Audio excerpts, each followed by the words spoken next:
Hello. On this video, we will see how can we properly construct the line of reflection when the actual image and the pre-image of a reflection has been given to us.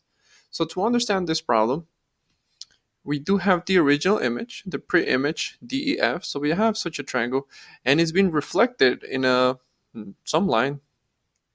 And after being reflected on that line, it has positioned itself over here.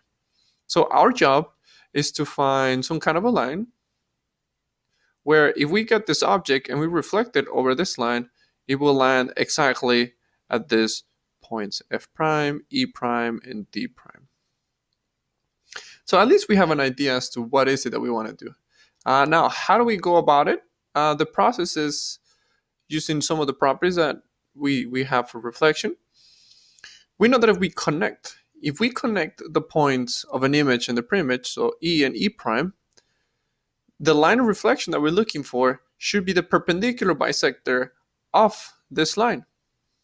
So using that idea, we're going to get our compass. And what we're going to do now here, let me just make this a little bit smaller. What we're going to do here, we're going to construct a perpendicular bisector of this line, of the line that connects point E and E prime, the line that connects the image and the pre-image. To construct the perpendicular bisector, we're just going to get our compass. We're going to place one of the points on one of the vertices. It doesn't really matter which one. And all you got to do here at this point, you got to open it up. I'll say that this is halfway. You just want to open it up a little more than halfway. Let me change this. And we're going to construct our perpendicular bisector.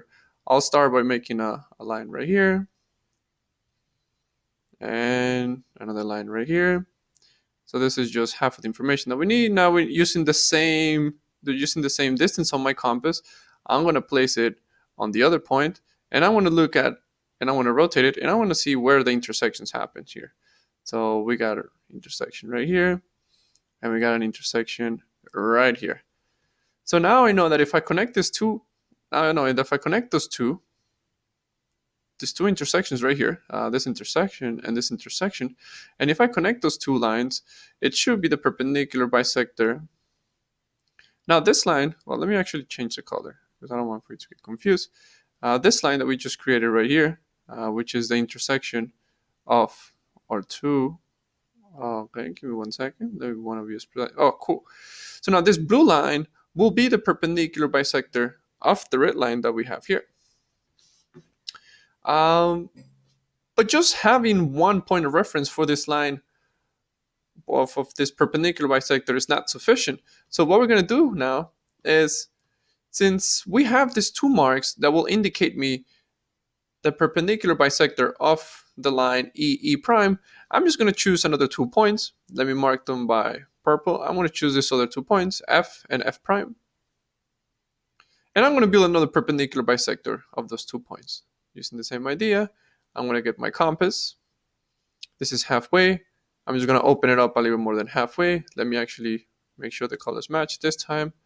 I'm going to build my perpendicular bisector for that line. So that's one of the intersections right here. We have another intersection right here. Let me move my compass to the other point. Using the same measurement, I have it right here. And where am I? Here it is. All right.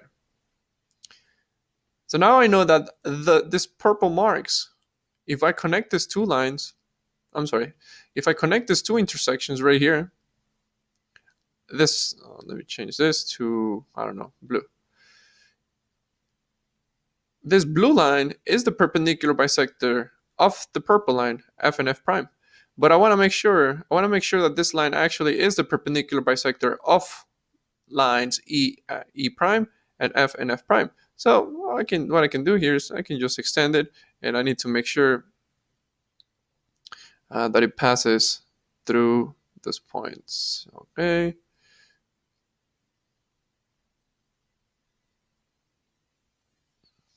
Okay, this is where it gets a little bit tricky here. All right, so I guess it's not perfect because that's just how this program works. Sometimes it's like a little, you can see that perhaps the line doesn't pass exactly right here on the point of intersection, but this is a good estimate.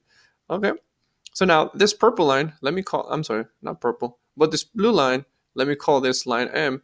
We can say that L is the line of reflection.